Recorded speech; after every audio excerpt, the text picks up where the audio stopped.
네, 안녕하세요. 저는 데이터 과학 시리즈를 맡게 된 한신대학교 AI 소프트웨어 학부 안현이라고 합니다. 제가 이 시간에 강의하게 될 주제는 분석 도구를 통한 데이터 의미 파악하기입니다. 이 수업은 크게 세 가지로 이제 구성되어 있는데요. 우리가 기본적으로 데이터를 분석할 때 가장 많이 사용하는 언어는 파이썬이라는 언어를 지금 현업에서 가장 많이 사용하는 언어라고 할 수 있겠습니다. 그 파이썬 언어에서도 우리가 판다스라는 라이브러리가 있습니다. 판다스 라이브러리라는 것은 우리가 직접 만들지 않고 어떤 전 세계에 있는 다른 개발자들이 만들어준 우리 소프트웨어 도구라고 생각하시면 되는데요. 이 판다스라는 도구를 즉 라이브러리를 잘 이용하면은 우리가 쉽게 기본적으로 분석하고자 하는 데이터를 잘 살펴볼 수가 있게 됩니다.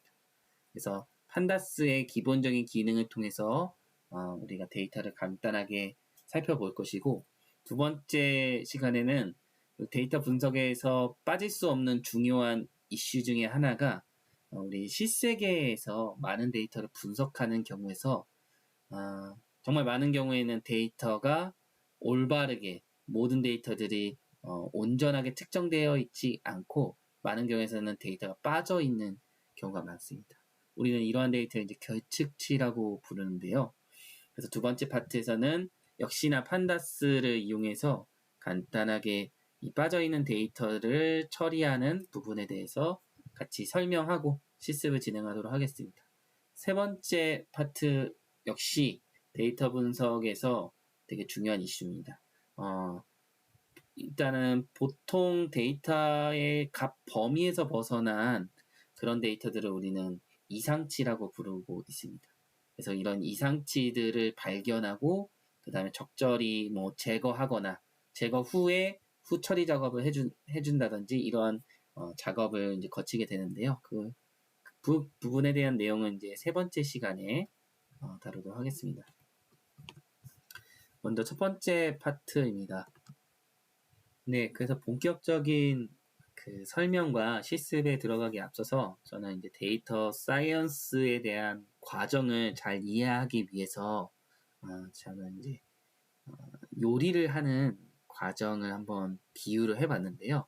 우리가 요리를 하려면은 기본적으로 맨 땅에서 요리할 수 없고 반드시 식재료가 필요합니다. 그 식재료는 보통 어디에서 나옵니까? 밭에서 아니면 뭐 논에서 아니면 산에서 이 농사를 짓다든지 여러 가지 작업을 통해서 식재료가 나오게 되죠. 제가 예를 들면은 밭에 나가서 갓 따온 식재료들이 있어요. 이 식재료를 따왔어요. 바로 요리할 수 있으니까 있는 경우도 있지만 많은 경우에서는 이 갓 따온 식재료를 손질하는 작업을 거쳐야 됩니다. 왜냐하면 식재료가 이제 당연히 기본적으로 흙이 묻어 있고 뭐 어떤 부분은 벌레가 먹어서 썩어 있거나 그런 부분이 있겠죠. 그래서 바로 요리에 투여할 수 있는 수준이 이제 질이 아니기 때문에 우리는 이런 식재료를 1차적으로 손질하는 과정을 이제 거치게 됩니다. 우리 이제 김장 시즌만 해도 굉장히 많은 우리 김치를 손질하기 위한 굉장히 많은 작업들을 요구하고 있죠. 그 다음에 이제 이 식재료 손질을 통해서 잘 식재료의 목적과 유형에 맞게 잘 정제된, 손질된 식재료를 우리는 얻을 수가 있게 되고요. 그 다음부터는 이제 이 잘 손질된 식재료를 이용해서 요리를 하는 이 셰프의 영역이라고 할 수가 있겠죠. 이 셰프는 주어진 식재료를 잘 선택하고 적절히 잘 뭐라고 할까 조리하고 요리에 적용해서 우리가 먹게 되는 아주 맛있는 요리를 최종적으로 완성하게 되는 과정을 거치게 된다.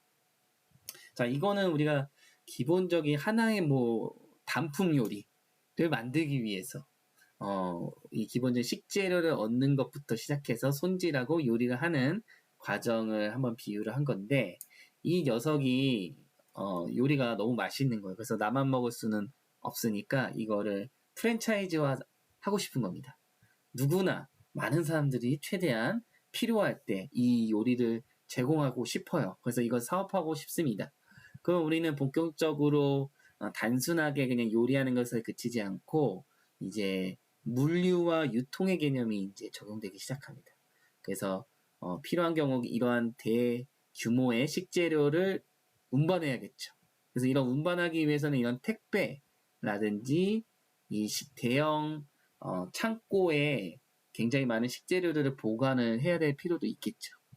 자, 우리는 이러한 관점에서 요리를 제가 데이터 사이언스 과정에 비유를 하자면은 이러한 과정과 각각 매칭이 된다고 볼 수가 있겠습니다. 그래서 우리는 데이터 분석을 할 때는 항상 원천 데이터라고 합니다. 최초로 취득된 데이터는 원천 데이터지만 결과적으로 제가 말씀드리고 싶은 거는 이 데이터를 바로 분석할 수 없는 경우가 너무 많다.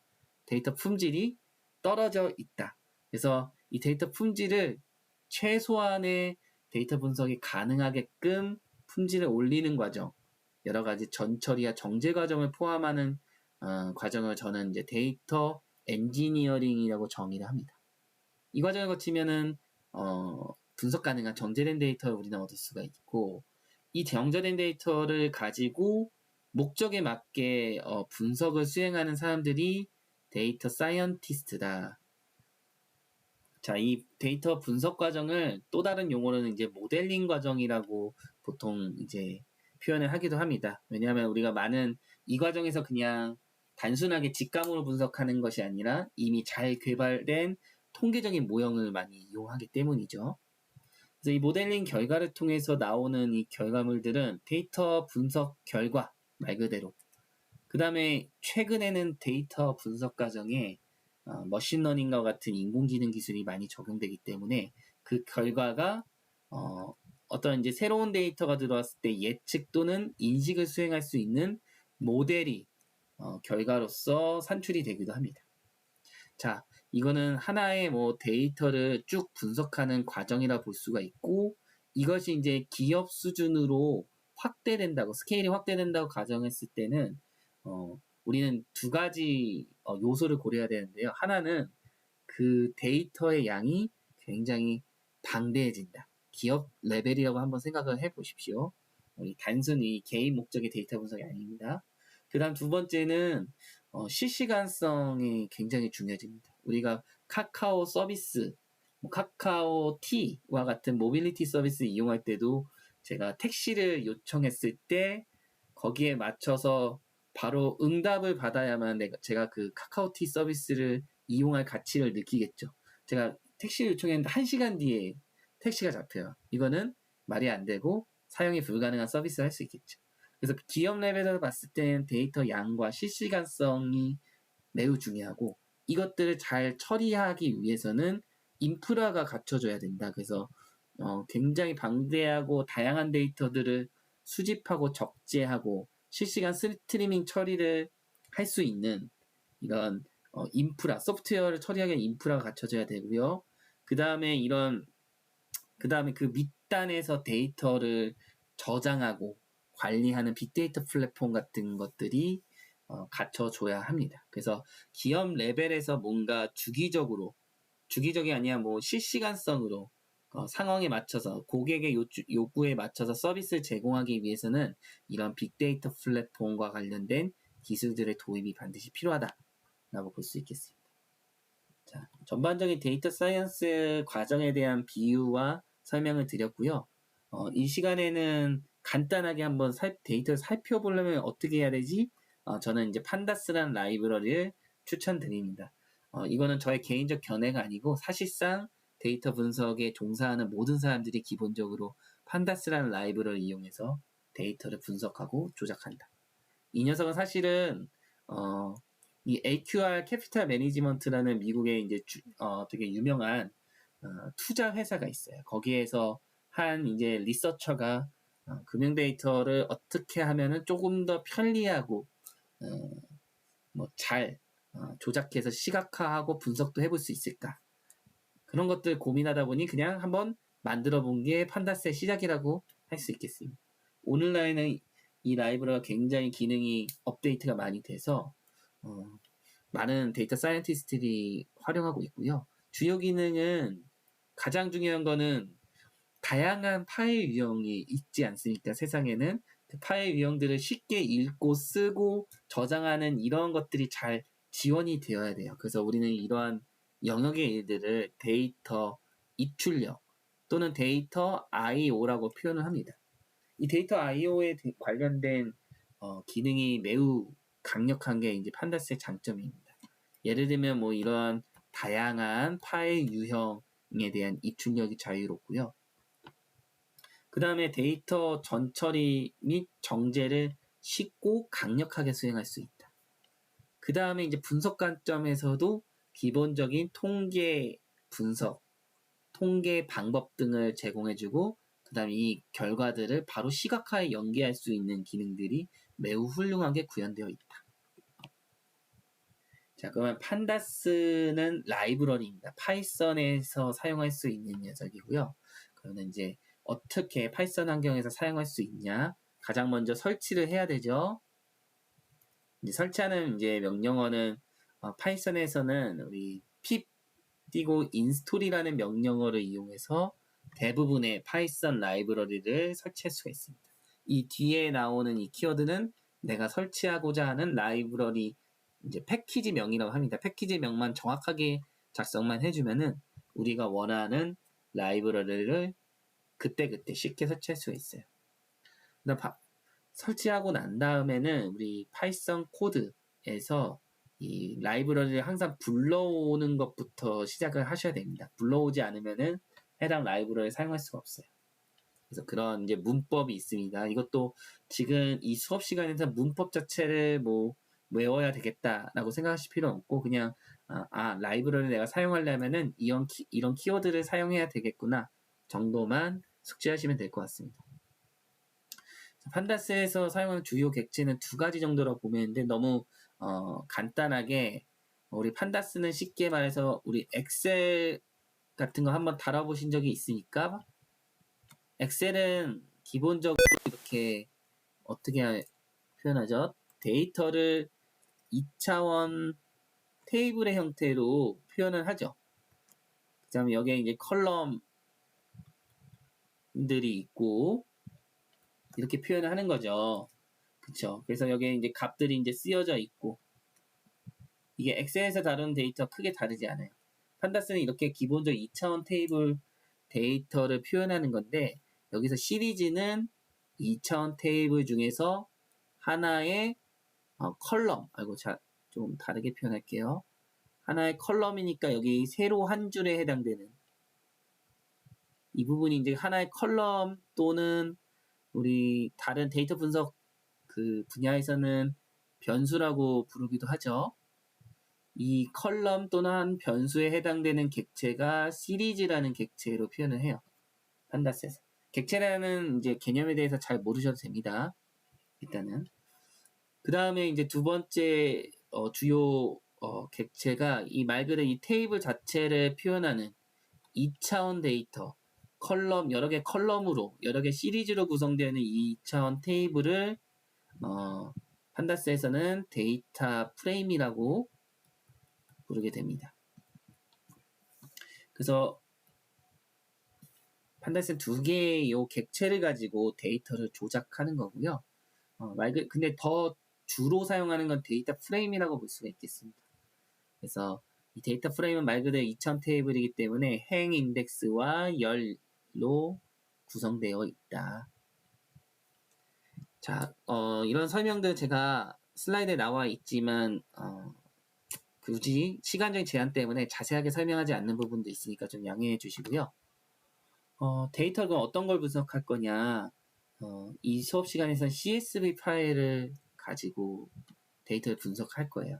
CSV는 텍스트 우리 메모장으로 열어볼 수가 있는 아주 단순한 파일 포맷인데요. 말 그대로 모든 값들이 컴마로 구분되어 있어요. 컴마.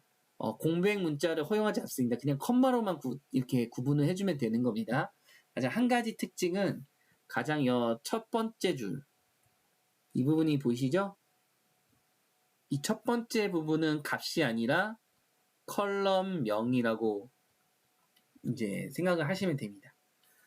그러면은 이제 이 데이터는 2차원 데이터고 이 각각의 컬럼이 순서대로 이렇게 이름이 정의가 되어 있어요.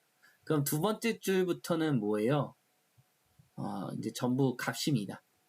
그러면 두 번째 줄의 첫 번째 컬럼에 해당되는 값은 뭐예요? 첫 번째 컬럼인 데이트 타임, 즉 이 데이터의 타임 스탬프 정보를 나타내고 있다. 두 번째부터는 여기 컬럼 순서대로 해당되는 값이라고 생각하면 되겠습니다. 굉장히 심플하지만 데이터 분석 분야에서는 정말 많이 사용되는 파일 포맷이라 할 수 있겠습니다.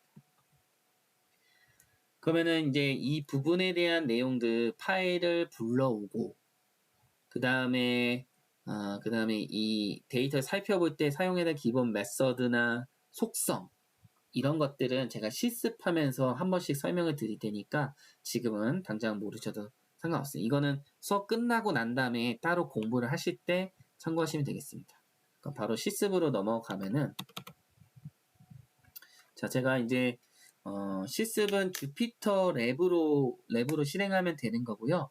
혹시나 다른 수업에서 아마 설명을 해준 걸로 알고 있지만 이 아나콘다 프롬프트를 선택을 하시고 윈도우에서 그 다음에 주피터 띄고 제가 조금 확대를 할게요. 랩 이렇게 작성해서 실행을 하면은 이와 같은 화면이 나오게 됩니다. 자, 그래서 첫 번째 시간이니까 판다스 튜토리얼 부분이고요. 제가 여기 작성해 놓은 코드는 시각화 설정 코드인데 제가 강의 용도로 실행하는 코드이기 때문에 일반 학생분들, 이 수업을 듣는 분들은 실행할 필요가 없는 코드입니다. 실행이 잘 안 될 가능성이 높아요. 그래서 일단은 실행하실 필요가 없고요.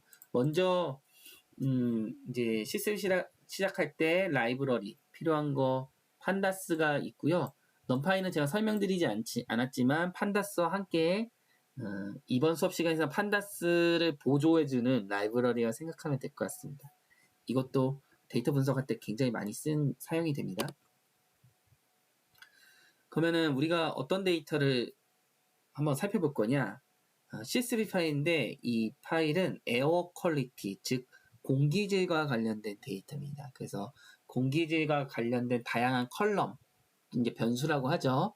그래서 일산화탄소라든지 뭐 여러 가지 이제 화합물과 관련된 변수들로 구성되어 있다고 보시면 되고요. 그러면 우리 이제 이때부터는 실습을 이제 시작을 하는 건데, 먼저 여기 파이썬에 여기 마크다운 셀이라고 하는데, 이 마크다운 셀은 이 코드를 실행하기 앞서서 이해를 하기 위한 내용을 작성하는 부분이라고 생각하면 되겠습니다.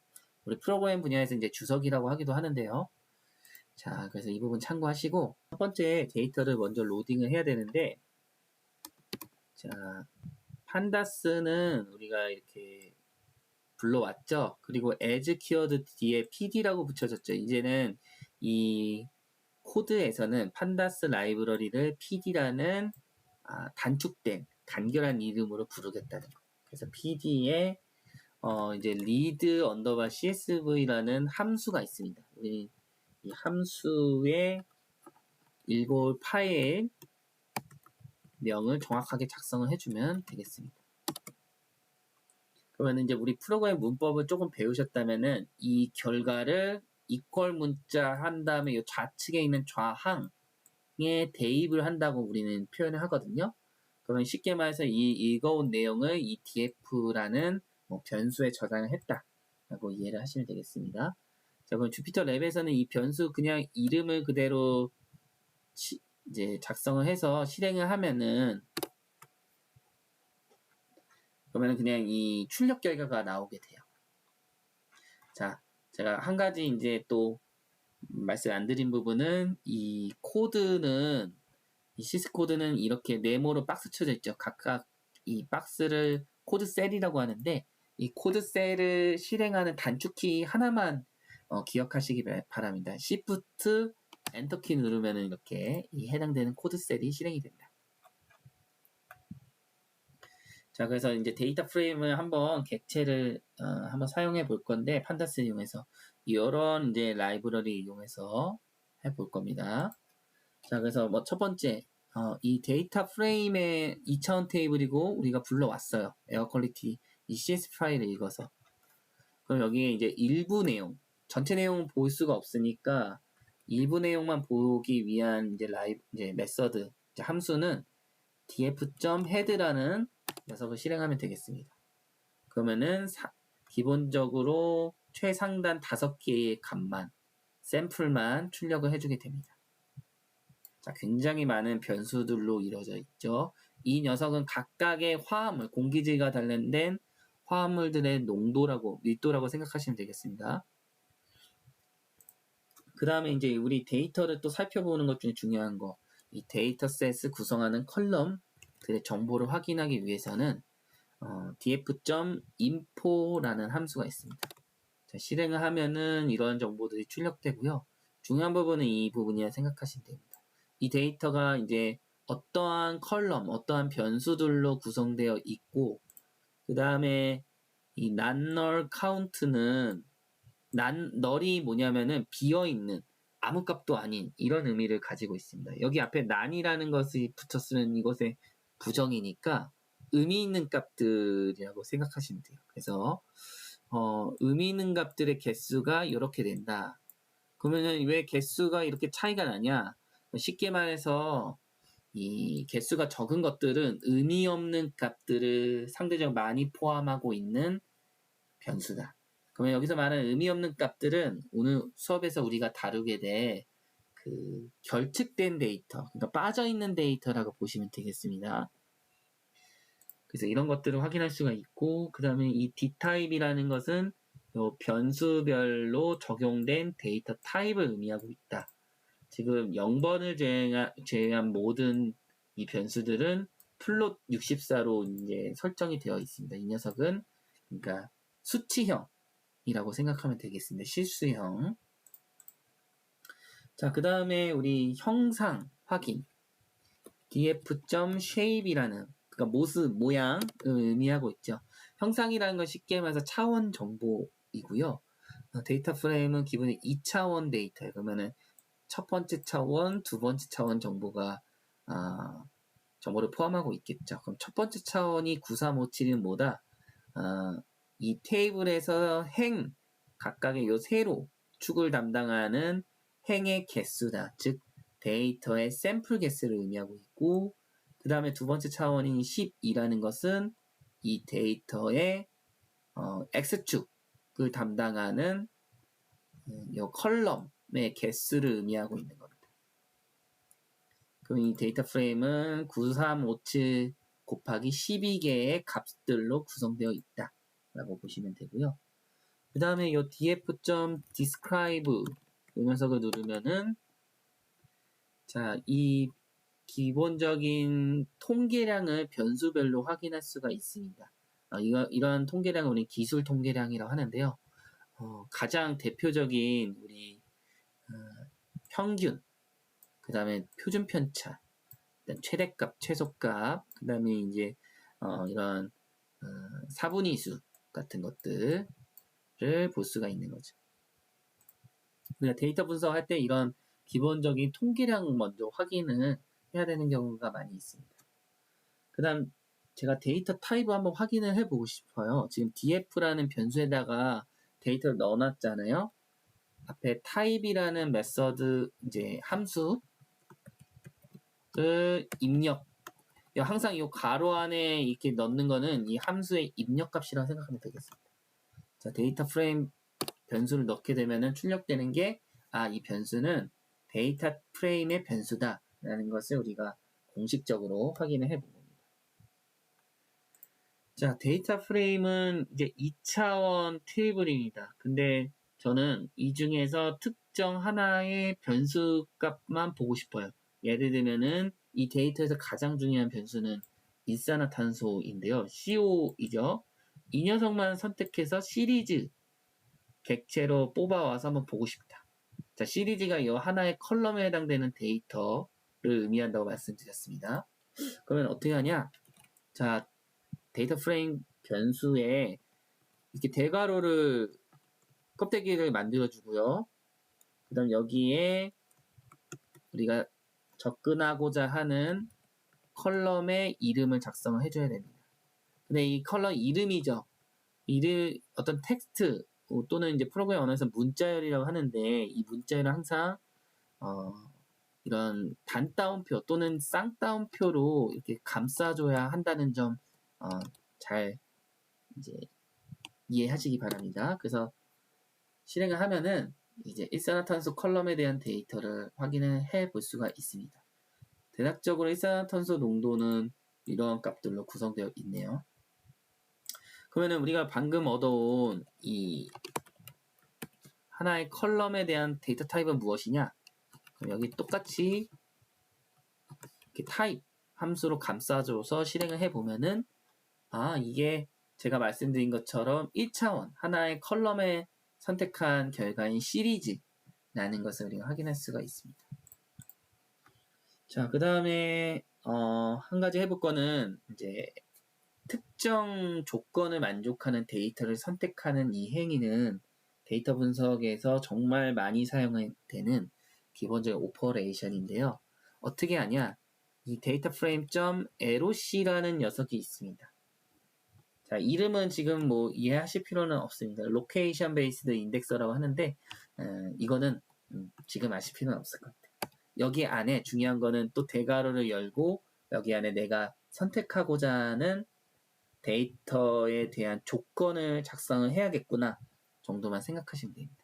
그럼 어떻게 하냐? DF에서 일산화탄소 변수가 있는데 이 녀석의 값이 나는 평균의 상위 25% 이상의 데이터를 선택하고 싶다. 그럼 아까 상위 25% 알려면 이 기술 통계 정보를 알아야겠죠. 여기서 상위 25%가 요 녀석이 아니에요. 요 퍼센트는 하위 기준입니다. 그래서 25%는 하위 25%고 상위 25%는 여기서 하위 75%가 똑같은 거예요. 그러면 여기에 값이 뭐예요? 2.9죠. 그쵸? 그러면은 이제 결국에는 만약에 데이터를 100개라고 생각하고 가정을 하고 이 중에 상위 25등에 해당되는 값이 2.9라는 것을 우리 알 수가 있는 겁니다. 그래서 저는 상위 25% 이상의 데이터만 선택하고 싶다. 그러면은 이게 2.9를 입력하고 그러면은 이 일산화탄소 값이 농도 값이 2.9보다 큰 이상이면은 여기에 이제 이렇게 작성하면 되는 거 이퀄 문자까지 해야 됩니다. 크거나 같은 것까지 포함하는 거니까 이렇게 선택해서 실행을 해보면은 자 2.9 이상의 값들로 이루어진 샘플들이 선택이 되었다. 선택된 샘플의 개수는 1947개다. 이 데이터가 원래 전체 샘플 개수가 몇 개예요? 9357개예요. 그 중에 1000여 개 정도만 2000여 개 정도만 2.9 이상의 값을 가지고 있다라는 것을 확인한 거죠. 자, 그래서 우리 이제 판다스를 이용해서 기본적으로 데이터를 간단하게 살펴보았습니다.